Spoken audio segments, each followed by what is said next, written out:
Assalamualaikum warahmatullahi wabarakatuh. Bismillahirrahmanirrahim. Qala rabbi israh li sadri wa yassir li amri wahlul 'uqdatam min lisani yafqahu qawli. Selamat berjumpa kembali bersama Bapak Muhdar di sini atau biasa dipanggil Bapak Muhammad Musdar, tapi lebih terkenalnya dengan Bapak Muhdar. Kali ini kita akan mempelajari materi dengan tema Al-Quran dan Sunnah sebagai pedoman hidup.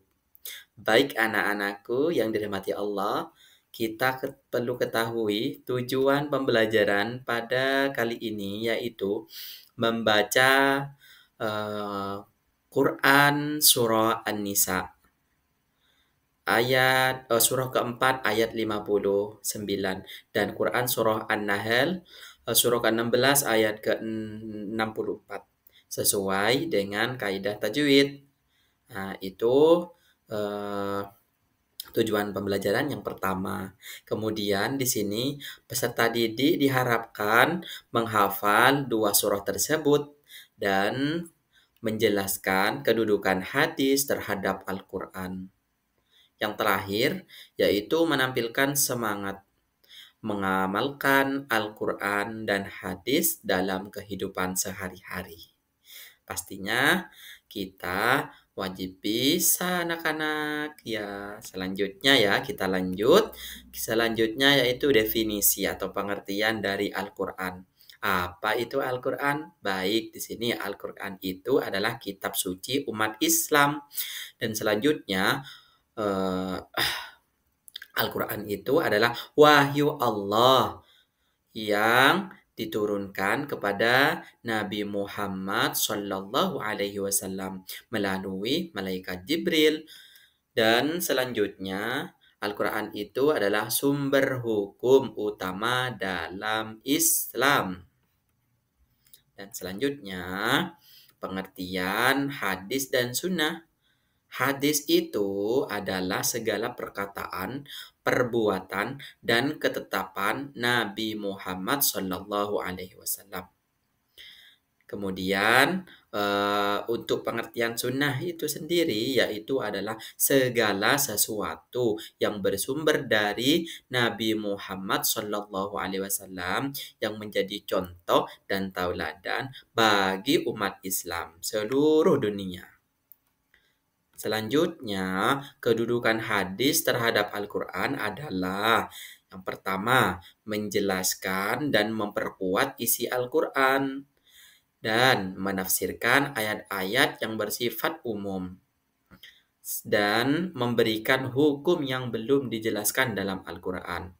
Yang terakhir, menyesuaikan hukum-hukum sesuai konteks zaman.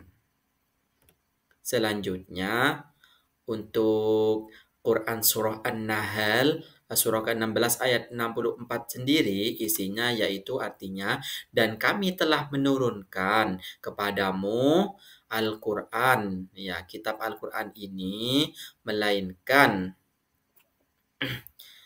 dan kami tidak menurunkan kepadamu Alkitab Al-Quran ini melainkan agar kamu dapat menjelaskan kepada mereka apa yang mereka perselisihkan. Ya. Kemudian makna Al-Quran sebagai penjelas bagi perkara yang diperselisihkan. Gitu. Sedangkan Quran surah An-Nisa surah keempat ayat 59 yaitu hai orang-orang yang beriman, taatilah Allah dan taatilah Rasul-Nya dan ulil amri di antara kamu. Kemudian makna pentingnya ketaatan terhadap Allah, Rasul dan pemimpin, ya orang-orang yang punya kekuasaan di antara kita semua. Itu ya, perintah untuk mentaati Allah dan Rasul-Nya serta ulul amri, orang yang pemegang kekuasaan.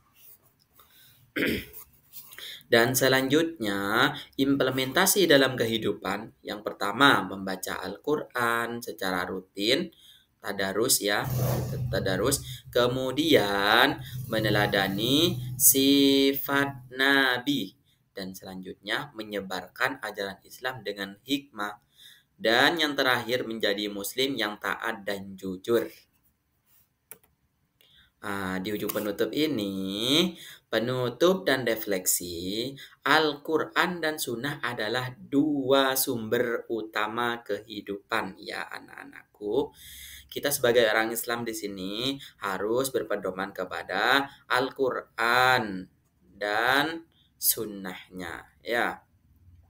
Pahami, hayati dan amalkan untuk kebahagiaan dunia dan akhirat. Ya, itu anak-anakku. Dan kita sudah sampai di sini dulu ya. Semoga bermanfaat. Dan semoga kita semua termasuk umat Nabi Muhammad yang nantinya dapat syafaatnya di yaumil qiyamah. Amin. Allahumma amin. Sampai di sini dulu. Wabillahi taufiq wal hidayah. Assalamualaikum warahmatullahi wabarakatuh.